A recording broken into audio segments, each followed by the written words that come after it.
আজকে আমরা নিয়মা থেকে বেরিয়েছি, লে হয়ে খারদুংলা ধরেছি। তো এটা খারদুংলা গিরিপথ আমরা পেরোচ্ছি। এখন বহু দূর যাওয়া বাকি আছে। আজকে আমরা যাব হুন্ডা। তো এই রাস্তাটা দেখছেন পুরো খারদুংলার রাস্তার স্টার্টিং পুরোটাই, এই রাস্তার পুরোটাই কিন্তু একদম মানে ঝালবাঁকড়া তোলা অবস্থা। গাড়ি 20-র উপরে বেশি চালানো যাচ্ছে না। আমরা 1 ঘন্টা ধরে চালিয়েছি, এখনও পর্যন্ত কোনো ভালো রাস্তা পাইনি। লরি চলে গেলে যেরকম অনেকটা গর্ত গর্ত হয়ে যায়, সেরকম উঁচু নিচু হচ্ছে। দেখে বোঝা যাচ্ছে না, মনে হচ্ছে সমান, কিন্তু প্রচণ্ড খারাপ। কারণ ক্যামেরা তো অতটা ধরা পড়ছে না। আর আমার হেলমেটে যেই জায়গায় ক্যামেরাটা লাগানো আছে সেইটা ওই বাইকের কাঁচের ঠিক মিডলে পড়ে গিয়ে একটু অসুবিধা করছে দেখার, কিন্তু মোটামুটি বোঝা যাচ্ছে যে উঁচু নিচু যেরকমভাবে বাইকের মাথাটা হচ্ছে তাতে বোঝা যাচ্ছে যে গর্তটা কেমন আছে, সমান মোটেও নেই। যাই হোক, রাস্তা কিন্তু এইরকমই।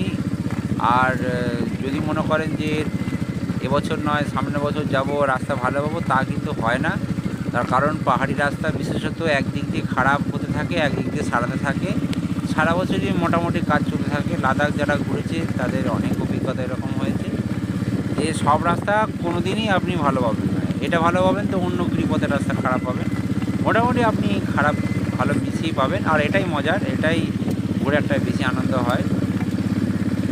তো খারদুংলার হচ্ছে বাইকের সর্বোচ্চ ওয়ার্ল্ড হাইস্ট আর কি অল্টিটিউড 17,982 মিটার। এটা তো সম্ভব, ওইখানে স্তম্ভটা গিয়ে দেখালে বোঝা যাবে।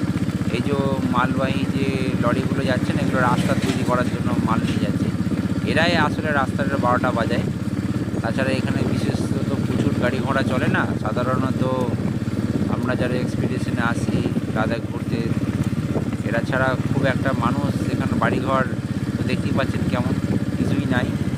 এমনকি এই হাই অল্টিটিউডের জন্য এখানে অক্সিজেন লেভেল এতটাই কম যে এখানে গাছপালাও জন্মায় না।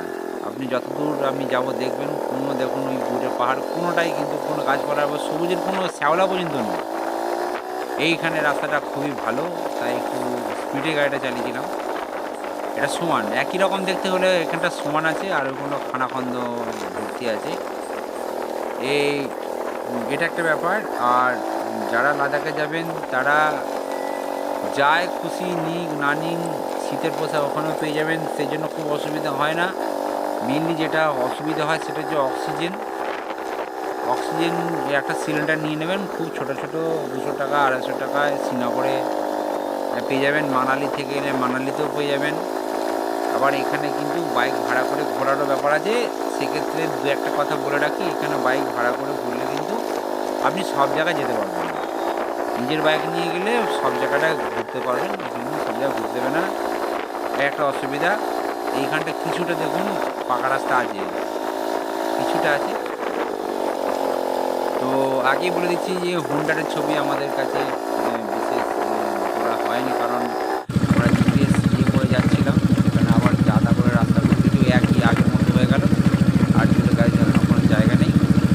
পেছনে আমার বন্ধু ডাকছে, আমি দাঁড়াবো।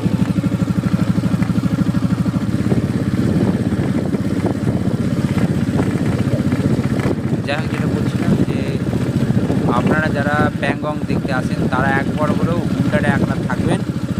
হুন্ডার হচ্ছে কোল্ড ডেজার্ট, মানে ঠান্ডার মরুভূমি, একদম ব্ল্যাক। এই যে রাকেশ বন্ধু আর দুর্বল বন্ধু চলে এসেছে, ওরা এগিয়ে যাক, এবার আমরা এবারে এগোবো। তো হ্যাঁ, যেটা বলছিলাম সেটা হচ্ছে এই যে এখানে বরফ পড়েছে, বেশ একটু আনন্দ করার সময় একটু আনন্দ করে নিচ্ছি। এখানে ছবি ছাড়া আর কিছু নেই আমাদের। যেটা বলছিলাম যে হ্যাঁ, হুন্ডার কোল্ড ডেজার্ট, এই যেখানে লেখা আছে খারদুংলা, এটা হচ্ছে হুন্ডারের ছবি, যেখানে আমরা আজকে ডেস্টিনেশন ঠিক করেছিলাম। এখানে মরুভূমির মতো কিন্তু ছায়ের মতো বাড়িগুলো, অসম্ভব সুন্দর একটা জায়গা, এটা মিস করবেন না। ভারতবর্ষের এখানে কিন্তু ডবল কুঁজওয়ালা উট দেখতে পাওয়া যায়। একটা ছোট ভিডিও করেছিলাম, সেটা অ্যাটাচ করলাম। দেখুন ডবল কুঁজওয়ালা উট নিয়ে হেঁটে হেঁটে এই মরুভূমির মধ্যে ঘুরে আসা যায়।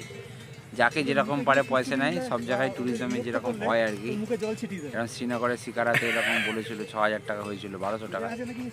তো এখানেও এরকমে 2,000 2,500 যে থেকে যেরকম পায়। দেখা হবে এর পরের ভিডিওতে বন্ধুরা, প্যাংগং।